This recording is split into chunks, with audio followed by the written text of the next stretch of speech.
I'm going to talk to you about some things that I've learned in my journey. Most from experience, some of them I heard in passing, many of them I'm still practicing, but all of them I do believe are true.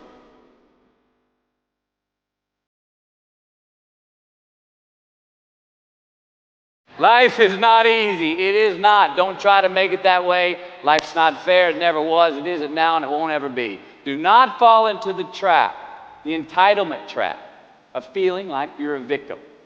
You are not. Get over it and get on with it. So the question that we got to ask ourselves is what success is to us, what success is to you. Is it more money? That's fine. I got nothing against money. Maybe it's a healthy family. Maybe it's a happy marriage. Maybe it's to help others, to be famous, to be spiritually sound, to leave the world a little bit better place than you found it. Continue to ask yourself that question. Now, your answer may change over time, and that's fine. But do yourself this favor. Whatever your answer is, don't choose anything that will jeopardize your soul. Prioritize who you are, who you want to be, and don't spend time with anything that antagonizes your character.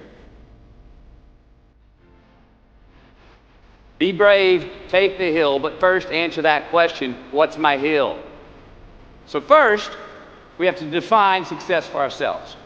And then, we have to put in the work to maintain it. Take that daily tally. Tend our garden. Keep the things that are important to us in good shape.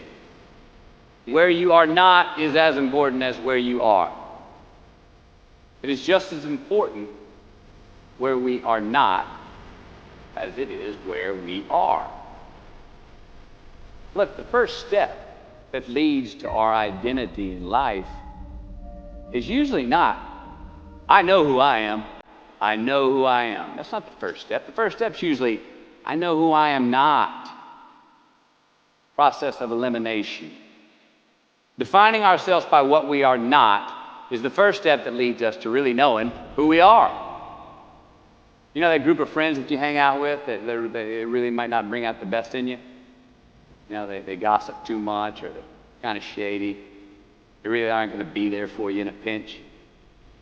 Or how about that bar that we keep going to, that we always seem to have the worst hangover from? Or that computer screen, right? The computer screen that keeps giving us an excuse not to get out of the house and engage with the world and get some real human interaction. Or how about that food that we keep eating? Stuff that tastes so good going down, makes us feel like crap the next week.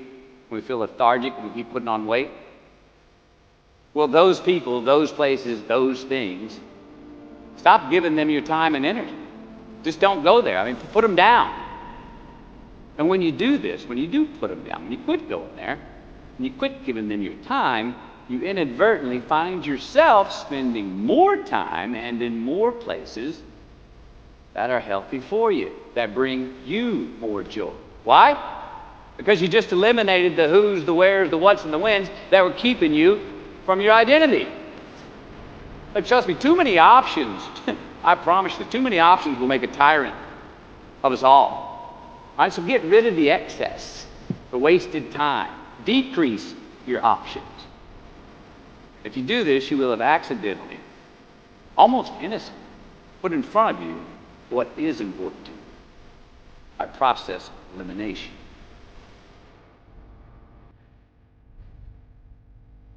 Knowing who we are is hard. It's hard. Give yourself a break. Eliminate who you are not first. You're going to find yourself where you need to be. Instead of creating outcomes that take from us, let's create more outcomes that pay us back, fill us up, keep your fire lit, turn you on for the most amount of time in your future. We try our best, we don't always do our best. Architecture is a verb as well.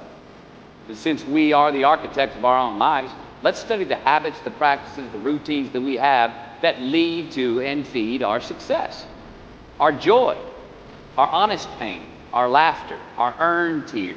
Let's dissect that and give thanks for those things. And when we do that, guess what happens? We get better at them, and we have more to dissect. Be discerning. Choose it because you want it. Do it because you want to.